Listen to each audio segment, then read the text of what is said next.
당신은 시댁 식구들이 밥 차려달라 하면 벌떡 일어나면서 내가 물 한 잔 달랬더니 못 들은 척이야? 남편의 그 말에 손에 들고 있던 국자에서 뜨거운 국물이 손등을 튀겼습니다. 순간적으로 숨을 삼키며 국자를 내려놓았지만 남편은 성이 안 찬 얼굴로 소파에 털썩 앉았습니다. 내가 왜 이렇게 살아야 하나 진짜. 우리 엄마는 당신한테 무슨 죄를 지었냐고. 그 말에 무릎 꿇고 전을 붙이던 손이 멈췄습니다. 기름이 튀는 소리만 방 안을 채우고 있었습니다. 그 순간 시어머니의 목소리가 들렸습니다. 예, 저 김치 좀 더 썰어놔라. 식구 많잖니? 저는 대답 대신 힘겹게 일어섰습니다. 땀이 등줄기를 타고 내려갔지만 누구도 제 얼굴을 쳐다보지 않았습니다. 아침부터 저녁까지 부엌에 처박혀서 뭐 하나 제대로 하는 게 없어. 남편은 투덜거렸습니다. 김장도 친정에서 해오고 밑반찬도 우리 엄마가 하라고 해. 당신은 왜 맨날 입만 살아있어? 말이 아닌 칼처럼 한마디 한마디가 마음을 후볐습니다. 그리고 결국 저는 쓰러졌습니다. 사연을 들려드리기 전에 무료로 가능한 구독과 좋아요 한번 눌러주세요. 알림 설정까지 해두시면 다음 이야기도 가장 먼저 만나보실 수 있어요. 눈을 떴을 때 희미한 형광등 불빛이 눈을 찔렀습니다. 어딘가 낯선 냄새, 손목엔 링거가 꽂혀 있었고 옆자리엔 누군가의 기척이 느껴졌습니다. 고개를 돌리자 그 자리에 아버지가 앉아 계셨습니다. 하얀 머리, 구부정한 어깨, 그리고 손등 위에 올려놓은 제 손. 아버지 왜 여기에? 입을 열기도 전에 눈물이 먼저 흘러내렸습니다. 전화도 없이 친정까지 찾아오셔서 왜 그랬어요? 아버지는 잠시 입을 열지 못하고 저를 지그시 바라보셨습니다. 소리도 없이 쓰러졌다며. 시댁 사람들이 너 걱정은 하던? 저는 말없이 고개를 저었습니다. 그 순간 아버지의 눈이 붉어졌습니다. 너 거기서 더는 안 되겠다. 내가 데려가마. 그 말이 뼈처럼 가슴에 박혔습니다. 저는 자식으로서, 며느리로서, 아내로서 끝내 아무것도 지키지 못하고 있었습니다. 병원 침대에 앉아 조용히 눈을 감았습니다. 머릿속엔 아버지의 손이 떠올랐습니다. 저를 일으켜 세우던 그 손, 결혼식 날 시집가는 저를 웃으며 바라보던 그 손. 하지만 지금 저는 웃고 있지 않았습니다. 그리고 아무도 웃고 있지 않았습니다. 병원 복도에 서서 아버지는 의사와 무슨 이야기를 나누고 계셨습니다. 저는 슬그머니 일어나 병실 창가로 갔습니다. 밖에는 눈이 내리고 있었습니다. 하얀 세상 위에 저도 처음부터 다시 서고 싶었습니다. 하지만 현실은 잔혹했습니다. 남편에게 전화를 걸어 아무 말 없이 병원에 있다고 전하자 돌아온 건 단 한마디였습니다. 그럼 거기서 좀 푹 쉬고 와. 그 말에 핸드폰을 손에서 내려놨습니다. 더는 기대하지 않겠다고 마음먹는데 오랜 시간이 걸리지 않았습니다. 퇴원 날 아버지가 제 캐리어를 들어주셨습니다. 집에 가자. 저는 그 말에 말없이 따라 나섰습니다. 시댁 식구들은 제게 연락 한 통 없었습니다. 냉장고에 가득했던 반찬들은 다 제 손으로 만든 것들이었습니다. 이젠 다시 저를 위해 밥을 해야 할 시간이었습니다. 아버지 집으로 돌아온 첫날 밤, 조용히 방 안에 앉아 창밖을 바라봤습니다.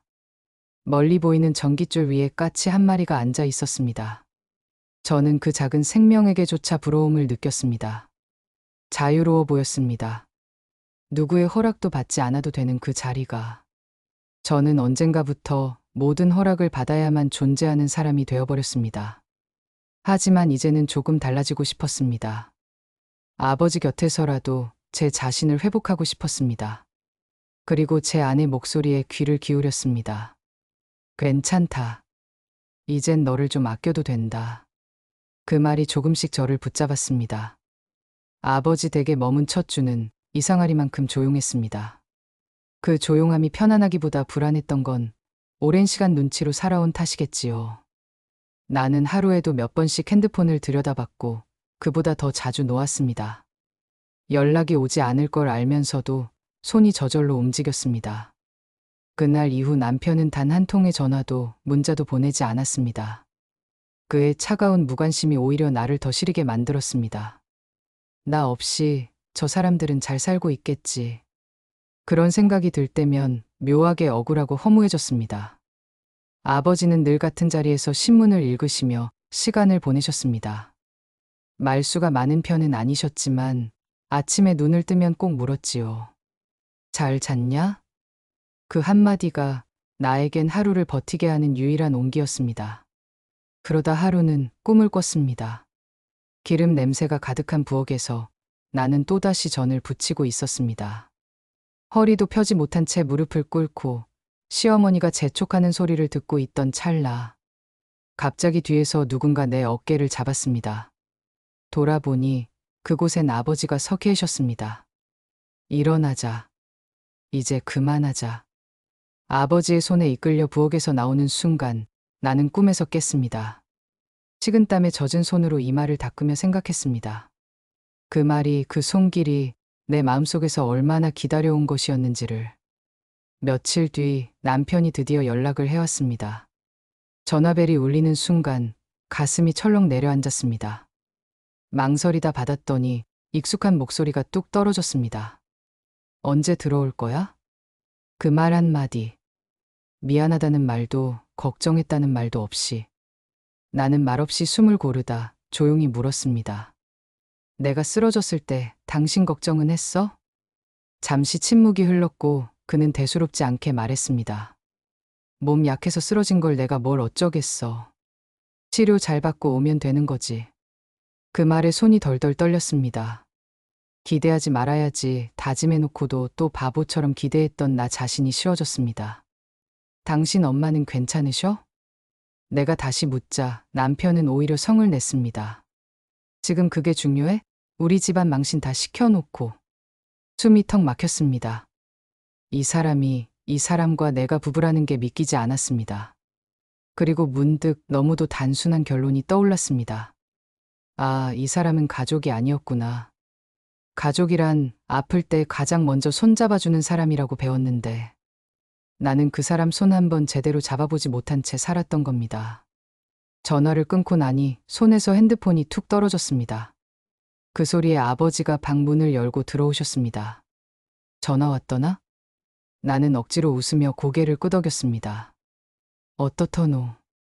그 말에 대답 대신 고개를 저었습니다.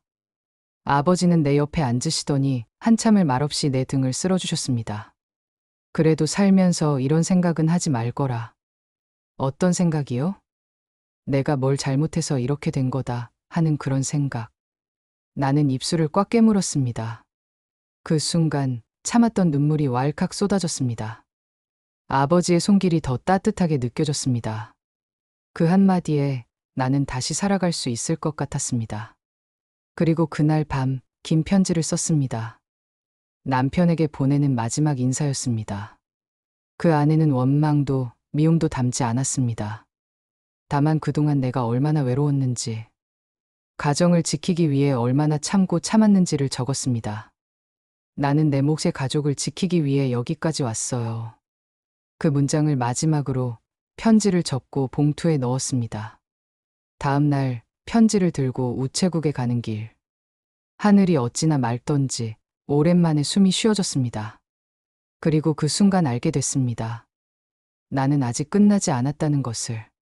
누구의 아내도 누구의 며느리도 아닌 나로서의 삶이 이제 막 시작됐다는 것을 말입니다.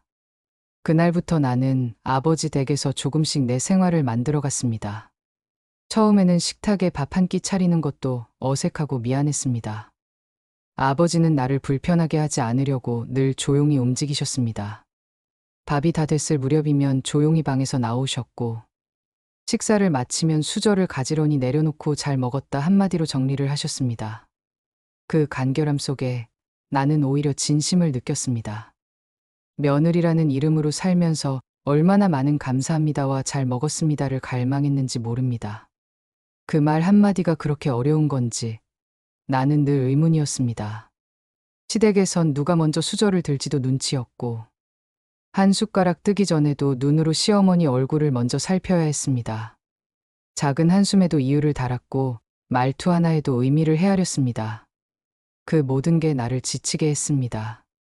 아버지의 그 단순한 한마디가 무너진 내 일상을 조금씩 세워줬습니다.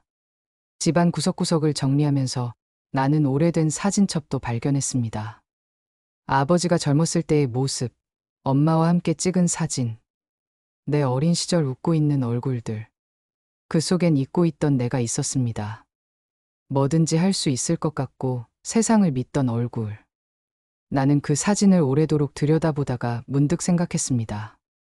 내가 나를 버려가며까지 붙잡아야 할 사람은 아니었구나. 그러던 어느 날 시어머니에게서 전화가 왔습니다. 처음엔 받지 않으려 했지만 다시 울리는 벨소리에 결국 손을 들었습니다. 잘 있냐? 처음 들리는 시어머니의 목소리는 의외로 차분했습니다. 나는 짧게 대답했습니다. 네, 잘 있어요. 내가 나간 뒤로 재혼이 멍하니만 있더라. 그 한마디에 가슴이 싸해졌습니다. 하지만 나는 흔들리지 않으려 애썼습니다. 그래서요, 무슨 일이세요? 내가 미안하다. 그날 말이 심했지. 나는 조용히 입을 다물었습니다. 그 사과가 너무 늦었다는 생각이 들었지만 그래도 듣고 싶었던 말이기도 했습니다. 그렇다고 모든 게 용서되는 건 아니었습니다. 몇 번이고 내 마음을 짓밟았던 시간들이 떠올랐습니다. 지금 와서 그 얘기를 들으니 좀 허망하네요. 그게 사람 일이 마음 같지 않더라. 나는 더는 묻지 않았습니다. 그 대화로 내가 기대할 수 있는 게 없다는 걸 알았기 때문입니다. 전화를 끊고 나니 마음 한편이 이상하게 먹먹했습니다. 그동안 시댁 식구들이 내게 했던 말들, 눈빛들, 그리고 내가 참고 넘겼던 수많은 순간들이 주마등처럼 떠올랐습니다. 눈을 감고 소파에 누워 있는데 아버지가 조용히 과일 한 접시를 내오셨습니다. 시원한 거 먹어라. 나는 웃으며 고개를 끄덕였습니다. 말없이 건네는 한 조각 사과에 마음이 녹는 듯 했습니다. 그날 저녁 아버지는 뜬금없이 말씀하셨습니다. 일 하나 해볼래? 일이요? 동네 재래시장에 과일 가게 하나 하는 친구가 있는데 도와줄 사람 있으면 좋겠다고 하더라. 시간 맞춰 나오고 계산 좀 도와주고 그 정도. 순간 가슴이 쿵하고 내려앉았습니다. 일이라는 말에 오랜만에 생기가 돌았습니다. 제가 잘할 수 있을까요? 넌 뭐든지 해낼 애다.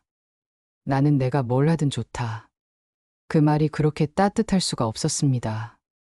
누구에게도 기대지 않고 내 두 발로 다시 서보는 일. 그게 가능할지도 모른다는 생각에 조금씩 용기가 생겼습니다. 다음 날부터 나는 시장으로 나가기 시작했습니다. 아침 일찍 나가서 과일 진열을 돕고 계산도 하고 손님들과 웃으며 인사도 나눴습니다. 처음엔 낯설었지만 사람들과 눈을 마주치는 게 오히려 위로가 됐습니다. 누군가가 내게 수고했어요라고 말해주는 순간 나는 그 말에 울컥할 정도로 약해져 있던 나를 발견했습니다. 퇴근 후 집에 돌아와 아버지와 나란히 앉아 TV를 보며 귤을 까먹는 시간이 생겼습니다. 그 고요한 시간 속에서 나는 나를 다시 알아가고 있었습니다. 그리고 이제는 알겠습니다. 내가 원했던 건 대단한 호사도 큰 사랑도 아니었다는 것을. 그저 함께 있는 사람의 마음이 따뜻하길 바랐던 것뿐이라는 것을. 며칠이 지났을 무렵 시장 안쪽 골목에서 작은 웃음소리를 들었습니다. 처음엔 그냥 스쳐 지나가려다 그 목소리가 익숙해서 발걸음을 멈췄습니다. 가게 모퉁이를 돌아보니 웬일인지 신우이가 거기 있었습니다. 팔짱을 낀 채 건너편 가게에서 뭔가를 고르고 있었고 옆에는 낯선 여자가 있었습니다. 잠깐 눈이 마주쳤지만 신우이는 나를 못 본 척 고개를 돌렸습니다. 가슴 한켠이 싸하게 식는 느낌이었습니다. 괜찮다고 생각했지만 심장은 여전히 시댁이라는 단어에 민감하게 반응하고 있었습니다. 그날 밤 아버지는 조용히 말하셨습니다. 오늘 얼굴 안 좋아 보이더라. 나는 고개를 저으며 말했습니다. 괜찮아요. 그냥 옛사람을 우연히 본 것뿐이에요. 아버지는 더 묻지 않으셨습니다. 그 침묵이 오히려 더 큰 위로였습니다. 누군가가 나를 굳이 캐묻지 않고도 나의 마음을 알아주는 그 느낌. 나는 그걸 모르고 살았습니다. 다음 날 시장에 나가니 가게 주인 아주머니가 슬쩍 물었습니다. 저기 혹시 신우이 아니에요? 어제 봤어요. 나는 짧게 고개를 끄덕였습니다. 네, 맞아요. 그냥 일이 있어서 왔겠죠. 그 말에 아주머니는 한숨을 쉬며 말했습니다. 얼굴이 싸하더라. 사람 속이 안 좋아 보여. 그 말이 귀에 남았습니다. 누군가 내 가족을 그렇게 표현한다는 게 씁쓸했지만 틀린 말도 아니었습니다. 점점 손님들과 정이 들기 시작했습니다. 단골 할머니는 올 때마다 고구마 하나씩 쥐어주셨고 시장 청년은 무거운 박스를 대신 들어주겠다고 나섰습니다. 낯선 곳에서 느끼는 인정이란 게 이렇게 따뜻할 수 있다는 걸 처음 알았습니다. 그 사람들은 내가 어디서 왔고 무슨 일을 겪었는지 몰랐지만 그냥 있는 그대로의 나를 받아들여 주었습니다. 그러던 어느 날 재훈에게서 문자가 왔습니다. 너 지금 뭐 하냐? 집에는 안 돌아올 거냐? 짧은 문장에 담긴 뻔뻔함에 나는 손에서 휴대폰을 내려놨습니다. 그런 말을 할 자격이 있다고 믿는 사람이 아직도 있다는 게 놀라웠습니다. 답장하지 않았고 그 후로도 몇 번 연락이 왔지만 전부 읽지 않았습니다. 내가 지켜야 할 건 이제 내 평온함이었으니까요. 불쑥 찾아올 불안과 미련보다 지금의 안정이 더 소중했습니다. 그날 저녁 아버지와 함께 걸었습니다. 가을바람이 불었고 가로등 아래 아버지의 그림자가 길게 늘어졌습니다. 나는 조심스레 물었습니다. 아버지, 엄마가 떠난 뒤에 힘들진 않으셨어요? 아버지는 잠시 걸음을 멈추고 하늘을 바라보셨습니다. 힘들지 않았다면 거짓말이지. 하지만 내가 있어서 덜 힘들었다. 그 말에 눈시울이 붉어졌습니다. 나는 한동안 말없이 걷다가 작은 목소리로 말했습니다. 저도 아버지 있어서 다행이에요. 그날 밤 아버지가 쓰던 일기장을 우연히 보게 됐습니다. 오늘도 딸이 웃었다. 그걸로 충분하다. 그 한 줄을 읽는데 그렇게 오래 걸렸습니다. 눈물이 뺨을 타고 떨어졌고 나는 조용히 일기장을 덮었습니다. 아버지가 나를 지켜줬듯. 이젠 나도 아버지를 지키고 싶다고 생각했습니다. 며칠 뒤 가게 아주머니가 말했습니다. 아가씨, 다음 달부터 우리 딸이 대학 기숙사 들어가서 한 사람 더 필요해. 정식으로 같이 일해볼래요? 그 말에 나는 망설임 없이 고개를 끄덕였습니다. 저 잘할 수 있을까요? 당연하지. 너처럼 성실하고 밝은 애 보기 드물어. 처음으로 누군가 내 능력을 믿어준다는 느낌에 가슴이 뛰었습니다. 그 길고 길었던 어둠 속에서도 누군가는 나를 보고 있었다는 사실이 나를 다시 살아가게 만들었습니다. 지금 나는 여전히 작은 시장 골목길에서 사과와 귤을 팔고 웃음을 나누며 살아갑니다. 무언가 대단하지 않아도 누구의 며느리도 아내도 아닌 그냥 나로서 존재할 수 있는 이 시간이 고맙습니다. 나는 그렇게 조용히 그러나 단단하게 다시 걸어가기 시작했습니다. 가게 일이 제법 익숙해질 무렵 시장 안에서 작은 소문이 돌기 시작했습니다. 내가 시댁에서 쫓겨났다는 말부터 남편이 바람을 피웠다는 말까지. 물론 진실과 거리는 멀었지만 사람들의 입은 그렇게 움직였습니다. 처음에는 속이 쓰렸습니다. 내가 선택한 길인데도 왜 이렇게 자꾸 과거가 따라오는지. 하지만 시간이 지나면서 그조차도 무뎌졌습니다. 진실을 안다고 해도 그들이 바뀌는 것도 아니었으니까요.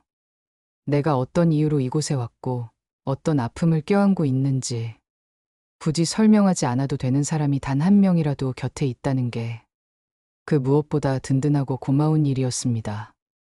어느 날 저녁 장사를 마치고 정리를 하고 있는데 시장 입구 쪽에서 낯익은 그림자가 보였습니다.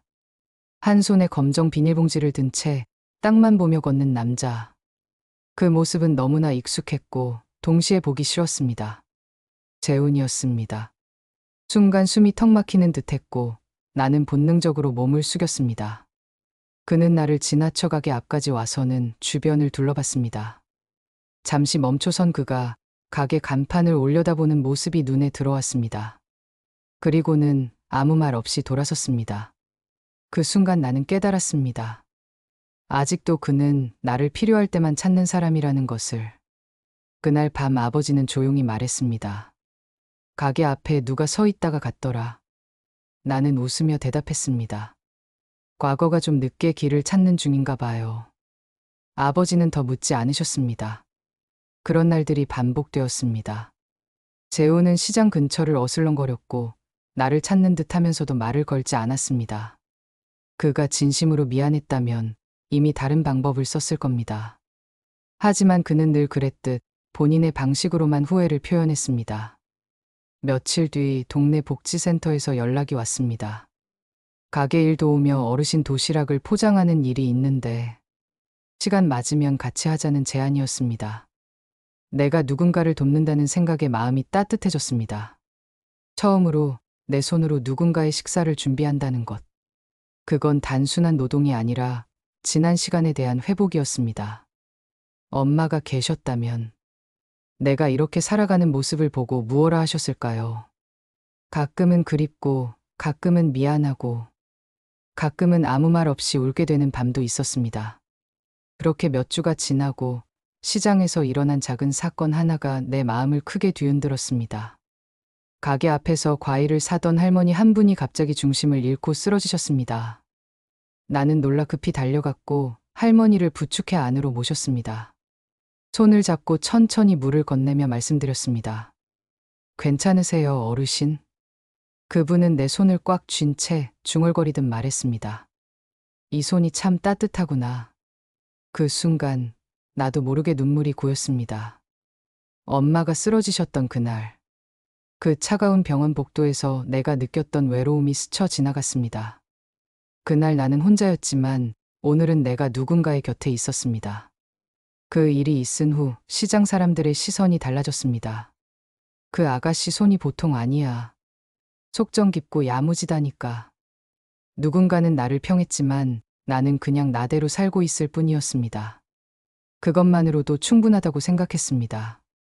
내가 어떤 며느리였는지, 어떤 아내였는지는 더 이상 중요하지 않았습니다. 지금의 나는 한 사람의 딸로서, 또 한 사람으로서 살아가고 있었으니까요. 어느 날 가게 문을 닫고 아버지와 함께 늦은 저녁을 먹는데 아버지가 갑자기 물으셨습니다. 내가 진짜 원하는 건 뭐냐? 나는 숟가락을 놓고 한참을 생각했습니다. 그리고 천천히 대답했습니다. 아무것도 바라지 않는 하루요. 그냥 누구 눈치도 보지 않고 살아가는 하루. 아버지는 고개를 끄덕이시더니 조용히 웃으셨습니다. 그 하루가 너한테 매일이면 좋겠다. 그 말이 그렇게 따뜻하게 들릴 줄 몰랐습니다. 나는 그날 밤 오랜만에 아주 깊은 잠을 잤습니다. 며칠 전 가게 문을 닫고 뒷정리를 하던 중이었습니다. 시장 입구 쪽이 이상하게 조용했습니다. 보통은 야시장 준비하는 사람들로 북적일 시간인데 그날따라 웬일인지 조용해서 고개를 들어봤죠. 그리고 나는 순간적으로 몸이 굳었습니다. 재훈이 제 아버지를 붙들고 있었습니다. 아버지는 말없이 그를 바라보고 있었고 재훈은 익숙한 그 뻔뻔한 얼굴로 작게 고개를 숙이고 무언가를 이야기하는 듯 보였습니다. 그 순간 심장이 벌렁거렸습니다. 아버지를 곤란하게 하는 건 아닐까, 쓸데없는 변명을 또 꺼내는 건 아닐까 싶어서 급히 달려가려는데 아버지가 먼저 등을 돌려버렸습니다. 재훈은 허공에 손만 허우적거렸고 그걸로 끝이었습니다. 그날 밤 아버지는 아무 말도 하지 않으셨습니다. 나는 마음 한켠이 불편했지만 굳이 묻지 않았습니다. 과거는 과거대로, 지금은 지금대로 살아가는 법을 배우고 있었으니까요. 그리고 며칠 뒤 다시 그가 가게 앞에 나타났습니다. 이번엔 나를 향해 조심스레 다가왔습니다. 나는 무표정하게 바라봤고 그는 한 손에 무언가를 들고 있었습니다. 하얀 종이 봉투였습니다. 그 안엔 엄마가 생전에 쓰시던 손수건이 있었습니다. 그리고 짧은 편지 한 장. 그날 장모님이 쓰러지셨던 순간에 내가 아무것도 하지 못했던 게 평생 마음에 걸립니다. 늦었지만 사과합니다.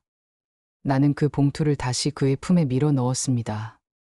미안하다는 말이 이렇게 늦게 오면 그건 그냥 내 마음 편하자고 하는 말이야. 그는 아무 말도 못했습니다. 그저 고개를 숙인 채 내가 가게 문을 닫을 때까지 그 자리에 서 있었습니다. 그날 이후 그는 더 이상 나타나지 않았습니다.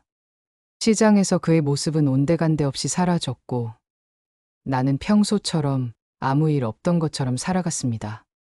어느 날 복지센터에서 전화가 왔습니다. 시장 할머니들이 나를 추천했다며 지역 방송국에서 짧은 인터뷰를 요청한다고 했습니다. 처음에는 망설였습니다. 나 같은 사람이 무슨 인터뷰냐 싶었죠. 하지만 아버지는 말하셨습니다. 사람들이 내 이야기를 들으면 조금은 더 따뜻해질지도 모르지. 그 말에 용기를 냈고 작은 촬영이 가게에서 진행됐습니다. 카메라 앞에서 나는 떨리는 목소리로 말했습니다. 누구든 살아가다 보면 뜻대로 되지 않는 날이 많잖아요. 하지만 그 하루, 그 실패가 전부는 아니에요. 다시 시작하면 되죠. 그리고 그 시작엔 늘 누군가가 있어요. 저한텐 아버지가 그랬고, 이제 저는 누군가에게 그런 사람이 되고 싶어요. 촬영이 끝나고 PD가 조심스럽게 물었습니다. 그럼 지금 가장 바라는 건 뭐세요? 나는 대답했습니다. 엄마가 살아계셨다면 제가 지금처럼 살아가는 걸 보고 기뻐하셨을 거예요. 그걸로 충분해요. 이후로 가게 앞엔 사람들의 발걸음이 조금 더 늘었습니다. 도시락 봉사도 시장 어르신들의 부탁도 자연스레 많아졌죠. 나는 바빴지만 마음은 여유로웠습니다. 누군가에게 필요하다는 감정. 그건 과거의 상처를 서서히 지워주는 약 같았습니다. 어느 날 가게 유리창에 노을이 길게 들이우는 저녁. 아버지는 혼잣말처럼 말하셨습니다. 이제야 내 얼굴이 좀 편해 보이는구나. 나는 미소를 지으며 대답했습니다. 아빠 덕이에요. 누구든 누군가의 손 한 번만 잡아주면 다시 일어날 수 있는 것 같아요. 그 말을 하며 문득 엄마의 마지막 눈물이 떠올랐습니다.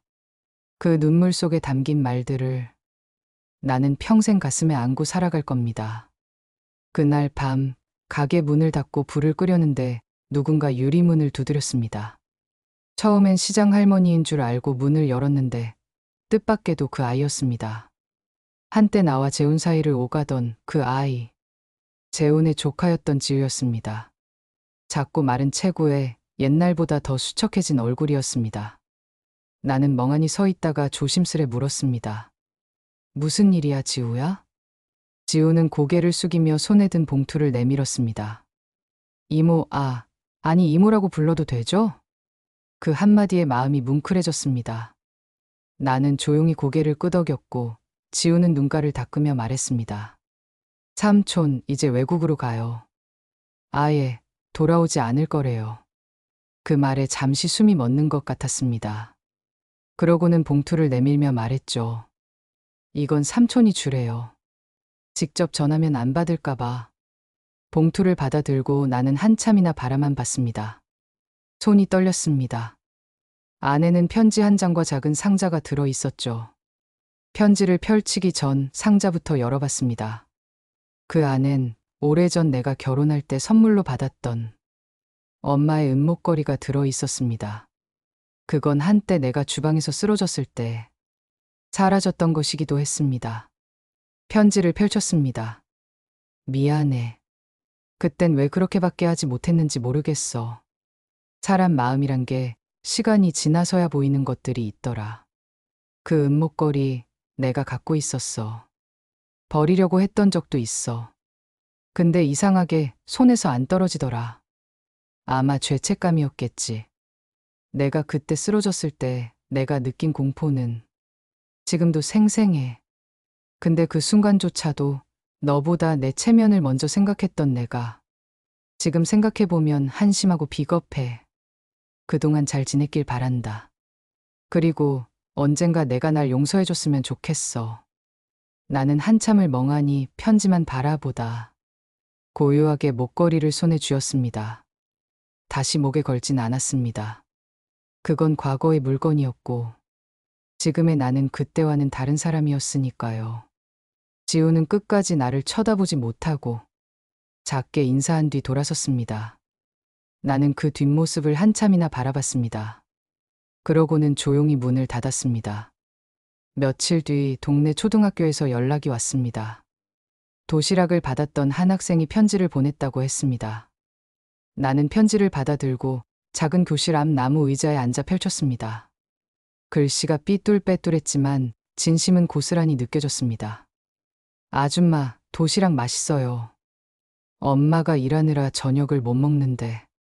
아줌마 도시락 덕분에 배불러요. 고맙습니다. 나는 그 짧은 글을 읽고 한참을 울었습니다. 누군가를 먹이고 돌보고 그로 인해 작은 따뜻함이 전해지는 삶. 그건 아마도 내가 원하던 진짜 가족의 형태였을지도 모릅니다. 함께 살고 함께 밥을 먹고 서로를 챙기는 것. 엄마가 생전에 자주 하던 말이 생각났습니다. 밥은 말이야, 그냥 배 채우는 게 아니야. 누군가와 함께 먹는 그 순간이 마음을 채우는 거지. 그 말이 이제서야 제대로 와닿았습니다. 그리고 나는 오늘도 도시락을 쌉니다. 고사리, 멸치볶음, 제육볶음, 그리고 계란말이. 엄마가 해주던 그대로. 누군가에겐 평범한 반찬일지 몰라도 누군가에겐 그게 하루를 버틸 이유가 될 수도 있으니까요. 내가 쓰러졌던 그 부엌. 이젠 나를 다시 일으켜 세운 공간이 되었습니다. 아무도 알아주지 않아도 괜찮습니다. 나는 내가 선택한 삶을 살아가고 있으니까요. 그리고 그 안엔 조용히 날 지켜보는 아버지의 뒷모습과 어느 날 돌아올지 모를 작은 진심 하나가 언제나 머물고 있습니다. 시간이 흘렀고 계절이 여러 번 바뀌었습니다.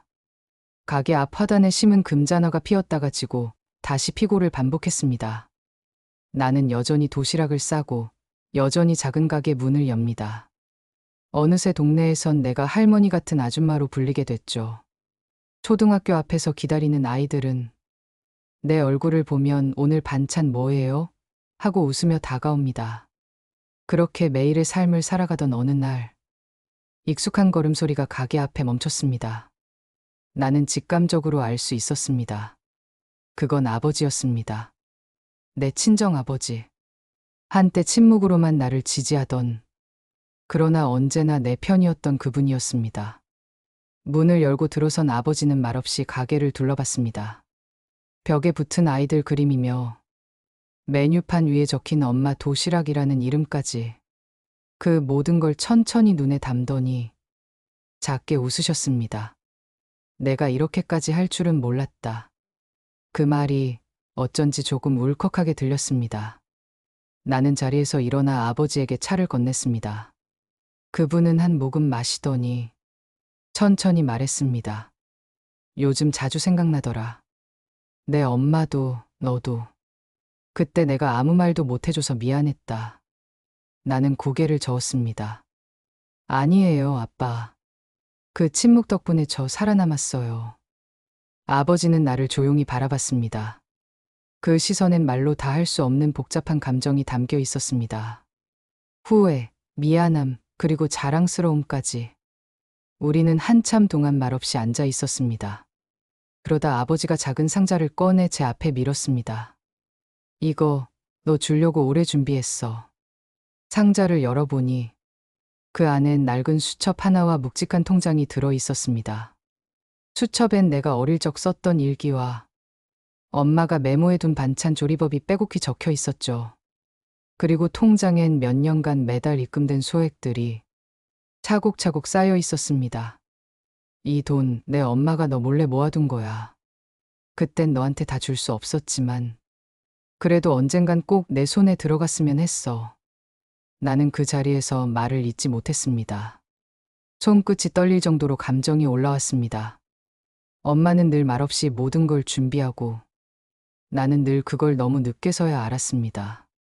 그날도 나는 아무 말도 하지 못하고 그 수첩을 가슴에 꼭 안았습니다. 아버지는 일어나며 말했습니다. 나 이제 자주 올게. 너 혼자 밥 먹는 거 보기 싫다. 나는 웃으며 대답했습니다.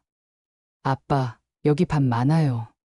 같이 먹는 밥이 얼마나 맛있는지 이제 아빠도 알게 될 거예요. 그날 이후 아버지는 일주일에 한두 번은 가게에 오셨습니다. 동네 아이들과도 인사하고 내가 반찬을 볶는 동안 조용히 수세미로 싱크대를 닦으셨죠. 그 모습은 마치 늦게 찾아온 평화 같았습니다. 그리고 나는 알았습니다. 누구보다도 외롭고 아팠던 사람은 사실 나보다 아버지였다는 것을. 어느 날 손님 하나가 조심스레 말했습니다. 사장님, 예전보다 얼굴이 밝아지셨어요. 나는 거울 속 내 얼굴을 보며 작게 웃었습니다. 이제는 웃을 수 있는 얼굴이었습니다. 흉터는 그대로지만 그 안에 담긴 이야기가 달라졌기 때문입니다. 살면서 얻은 것보다 잃은 것이 많다고 생각했던 시절이 있었습니다. 하지만 지금은 알게 되었습니다. 잃은 줄 알았던 것들이 어쩌면 다른 모양으로 다시 돌아왔다는 걸. 그리고 그 사실이 오늘 하루도 나를 버티게 만듭니다. 아이들의 웃음, 아버지의 뒷모습, 엄마의 반찬 수첩, 그리고 내가 만든 도시락 속 따뜻한 김 한 줄기. 그게 지금 내 삶을 채우고 있습니다. 어느 토요일 오후였습니다.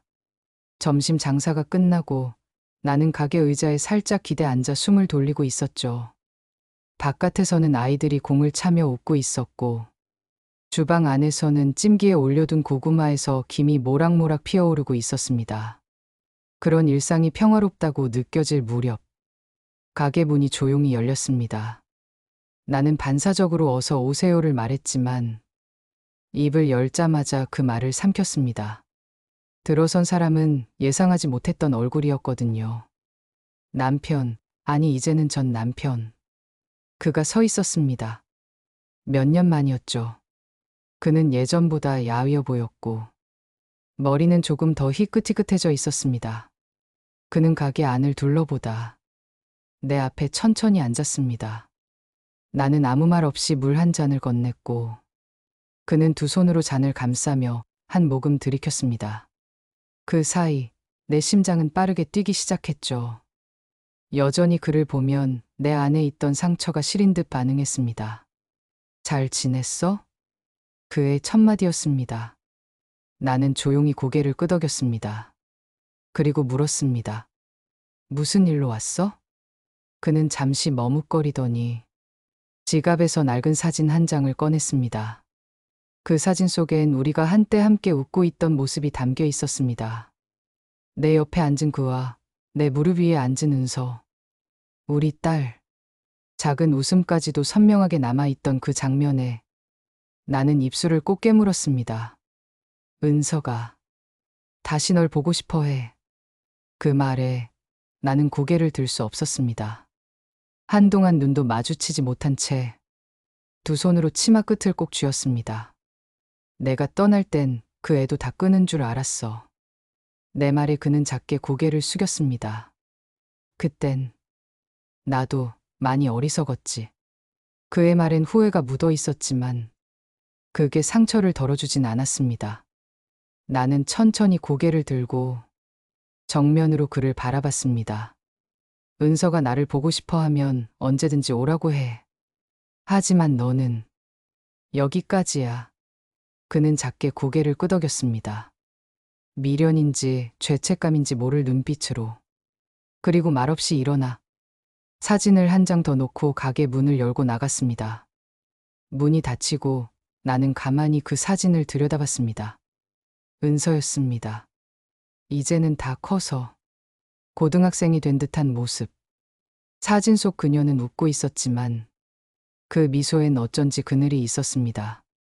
그 아이도 그날의 모든 것을 기억하고 있겠죠. 엄마가 쓰러졌을 때 아빠는 외면했고 그 조용한 고통 속에서 아이는 무력하게 서 있었으니까요. 나는 결심했습니다. 딸과 만나야겠다고. 그 애와 내가 다시 마주해야 할 시간이 이제서야 온 것 같았습니다. 그 아이에게 미안하다고 말하고 싶었습니다. 더 빨리 데리러 가지 못한 걸, 혼자 두고 버틴 걸, 전부 내 탓이라 말하고 싶었습니다. 그날 밤 나는 오랜만에 편지를 썼습니다. 은서에게. 은서야, 엄마야. 이젠 말할 수 있을 것 같아. 그때 엄마가 왜 그렇게밖에 할 수 없었는지, 그리고 앞으로 어떻게든 너를 안고 싶다는 마음을 너에게 전하고 싶어. 편지를 쓰고 난 후 나는 주방으로 가 고구마를 쪘습니다. 언제 은서가 올지 모르니까 아이 입맛대로 달고 푹 익은 고구마를 준비해야 한다는 생각뿐이었죠. 고요한 새벽, 나는 김이 모락모락 나는 고구마 옆에 앉아 조용히 기도했습니다. 그 아이가 나를 용서해 주길, 그리고 다시 내 딸이라고 부를 수 있는 날이 오길. 며칠 뒤 은서에게서 답장이 왔습니다. 진짜였어요. 봉투에 손글씨로 적힌 내 이름을 보는 순간 나는 주방 바닥에 주저앉아 버렸습니다. 떨리는 손으로 봉투를 열었고 안엔 조심스러운 글씨가 가득 담긴 편지 한 장이 들어 있었죠. 엄마, 나 기억해. 그날 엄마 쓰러졌을 때 내가 아무것도 못하고 울기만 했던 거. 지금도 가끔 꿈에서 나와. 그 아이의 글자 하나하나에 그동안 말 못했던 상처들이 묻어나 있었습니다. 엄마, 왜 아무 말 없이 떠났어? 나는 엄마가 날 버린 줄 알았어. 나는 손으로 얼굴을 가렸습니다. 그 애가 그렇게 생각하고 살았을 줄은, 그렇게 오래도록 가슴앓이를 했을 줄은 정말 몰랐습니다. 하지만 이제는 알 것 같아. 엄마가 왜 혼자였는지, 왜 그렇게 살 수밖에 없었는지. 이 한 줄에 나는 무너졌습니다. 그 애는 다 알고 있었습니다. 다만 그 말 한마디가 듣고 싶었던 거죠. 엄마가 끝까지 너를 사랑했다고. 지금도 그 마음 하나는 변하지 않았다고. 나 엄마 보고 싶어. 언제 시간 괜찮아? 학교 끝나고 갈게. 찐 고구마 좋아했던 거 아직도 기억하지? 나는 편지를 가슴에 품고 오래도록 울었습니다. 세상이 모두 잠든 새벽. 나는 혼자 조용히 흐느꼈습니다. 그리고 며칠 뒤 은서는 정말로 왔습니다. 학교에서 막 돌아온 듯한 교복 차림. 긴 머리를 반 묶은 모습이 어릴 때보다 훨씬 성숙해 보였습니다. 가게 문을 열고 들어온 은서는 잠시 나를 멍하니 바라보더니 그 다음 순간 달려와 내 품에 안겼습니다. 나는 한 손으로 은서의 머리를 쓰다듬으며 한 손으론 등을 감쌌습니다. 엄마, 나 이제 괜찮아. 은서가 속삭였습니다. 그 말이 내 귓가에 닿는 순간 나는 몇 년치의 눈물을 그 자리에서 다 쏟아냈습니다. 고맙다고, 미안하다고, 그리고 이제 다시 시작하자고. 나는 속으로 100번도 넘게 말했습니다. 그날 저녁 우리는 나란히 앉아 고구마를 나눠 먹었습니다. 은서는 여전히 고구마를 먹을 때 손끝을 다 버터에 적시는 버릇이 있었고 나는 그런 은서를 바라보며 조용히 웃었습니다. 그 순간만큼은 세상 그 누구도 부럽지 않았습니다. 그 뒤로 은서는 자주 왔습니다. 방학 되면 며칠씩 가게에서 자고 배달도 함께 도왔습니다. 고객이 딸이세요? 하고 물을 때마다 나는 네, 우리 딸이에요라고 당당히 말했죠. 그리고 어느 날은 그 아이가 말했습니다. 엄마, 나도 엄마처럼 살래. 힘들어도 끝까지 버티고 사람한테 미안한 짓 안 하고. 나는 아이의 말에 울컥했습니다. 그 애는 아팠던 기억을 원망 대신 의지가 되게 바꾸고 있었습니다. 가끔 손님이 늦게 오거나 가게가 조용해질 때면 우리는 마주 앉아 이런저런 이야기를 나눴습니다. 은서가 자라는 동안 놓친 시간들, 그 속의 기억을 하나하나 채워가는 기분이었죠. 어느 날 가게 문이 다시 열렸습니다. 낯익은 그림자 하나가 서 있었죠. 전 남편이었습니다. 그는 잠시 우리를 바라보더니 말없이 고개를 숙이고 돌아섰습니다. 그 뒷모습을 보며 은서는 조용히 말했죠. 엄마, 이제 괜찮아. 나 아빠 없어도 돼. 나는 고개를 끄덕였습니다. 세상에 단단한 가족은 피로 묶이지 않아도 진심 하나로 충분하다는 걸 나는 그제야 온몸으로 알 수 있었습니다. 그날 이후 가게에 다시 평온이 찾아왔습니다. 은서와 나는 매일 아침 가게 문을 함께 열었고 햇살 가득한 주방에서 따뜻한 국물과 고소한 나물을 손질하며 하루를 시작했죠. 은서는 참 부지런했어요. 가게 청소며 장보기, 밥 짓기까지 내가 하지 않아도 척척 해냈습니다. 예전 같았으면 짜증내고 투덜댔을 텐데 이제는 작은 일 하나에도 웃으며 말했죠. 엄마, 내가 할게. 쉬고 있어. 그 말이 그렇게 뭉클할 줄은 몰랐습니다. 그 애는 어른이 되어 있었고 나는 그제야 엄마 노릇을 제대로 시작한 것 같았습니다.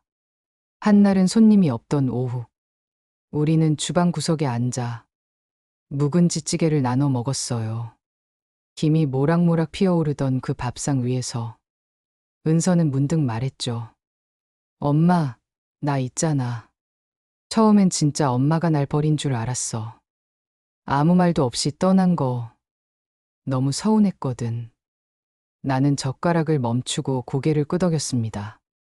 무슨 말이든 다 들어줄 마음이었으니까요. 근데 이제는 알겠어. 엄마도 얼마나 힘들었는지. 그땐 내가 어려서 몰랐던 거야. 그 애는 고개를 떨궜고 나는 손을 뻗어 은서의 등을 가만히 두드려줬습니다.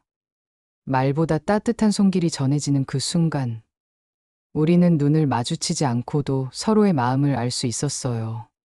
그날 밤 은서가 불을 다 끄고 누운 뒤 나는 홀로 부엌에 앉아 작은 상자 하나를 꺼냈습니다. 그 안에는 내가 모아둔 편지와 사진, 어릴 적 은서의 그림들까지 조심스레 간직해온 기억들이 담겨 있었죠. 그 중엔 아주 오래된 편지도 있었습니다. 그 애가 5살 때 유치원에서 써온 우리 엄마는 최고예요라고 적힌 종이 조각 하나. 삐뚤빼뚤한 글씨에 나는 코끝이 시큰해졌습니다. 아침이 되면 다시 일상이 시작되고 바쁜 하루 속에서도 가끔 그 편지를 꺼내보곤 했습니다. 나 자신에게 다짐하는 마음으로요. 이젠 절대 은서를 혼자 두지 않겠다고. 무슨 일이 있어도 가장 먼저 손을 내밀 엄마가 되겠다고. 며칠 뒤 은서가 생일을 맞았어요. 나는 작은 미역국을 끓였고 소박한 케이크 하나를 준비했죠. 은서는 촛불을 끄기 전 조용히 소원을 빌더니 이런 말을 했어요. 엄마, 나 이번에 간호조무사 시험 붙었어. 순간 나는 고개를 들지 못했습니다. 목이 메어 아무 말도 나오지 않았어요. 나 엄마처럼 누군가를 돌보는 사람이 될 거야. 그 말 한마디에 나는 모든 힘듦이 잊혔습니다. 세상이 다 등을 돌린 것 같았던 그때 내 곁에 남은 딸 하나가 내 삶의 전부가 되어준 거죠. 며칠 뒤 은서는 교복이 아닌 단정한 정장 차림으로 가게 문을 열고 들어왔습니다. 엄마, 면접 봤어. 그리고 합격했대. 나는 환하게 웃었습니다. 진심으로 아무 망설임 없이. 그 웃음이 그렇게 가볍고 따뜻할 수 있다는 걸 정말 오랜만에 느낄 수 있었어요. 그리고 그날 저녁 가게 앞에 도착한 은서의 친구들이 은서를 부르며 웃었어요. 은서는 그 아이들 사이에서 자신 있게 말했죠. 여기 우리 엄마 가게야. 나는 가게 안에서 조용히 그 말을 들으며 행복이란 게 멀리 있는 게 아니구나. 그 순간 깨달았습니다. 우리 둘이 다시 만들어가는 시간. 그건 누구도 함부로 무너뜨릴 수 없는 단단한 가족의 기록이었어요. 가게를 닫고 돌아오는 길. 우리는 매일 나란히 걸었습니다. 작은 동네 슈퍼 앞에서 나란히 아이스크림을 사 먹고 길모퉁이 공터에서 누군가 강아지를 산책시키는 걸 지켜보며 그저 조용히 웃었죠. 평범하고 아무것도 아닌 시간들이 그토록 그리웠다는 걸 그제서야 깨달았습니다. 마음 한켠에서 늘 텅 비어있던 그 자리를 이제는 은서가 천천히 아주 따뜻하게 채워주고 있었어요. 어느 날은 퇴근 후 내가 기운 없이 주저앉았더니 은서가 조용히 내 어깨에 수건을 얹어주며 말했어요. 엄마도 사람인데 힘들 땐 누가 좀 챙겨줘야지. 그 말에 왈칵 눈물이 쏟아질 뻔했지만 나는 꾹 참고 고개만 끄덕였어요. 그 아이는 이제 더 이상 내게 걱정이 아닌 존재였습니다. 든든하고 따뜻하고 가끔은 어른스러운 말로 나를 일으켜 세우는 내 인생의 친구가 되어 있었죠.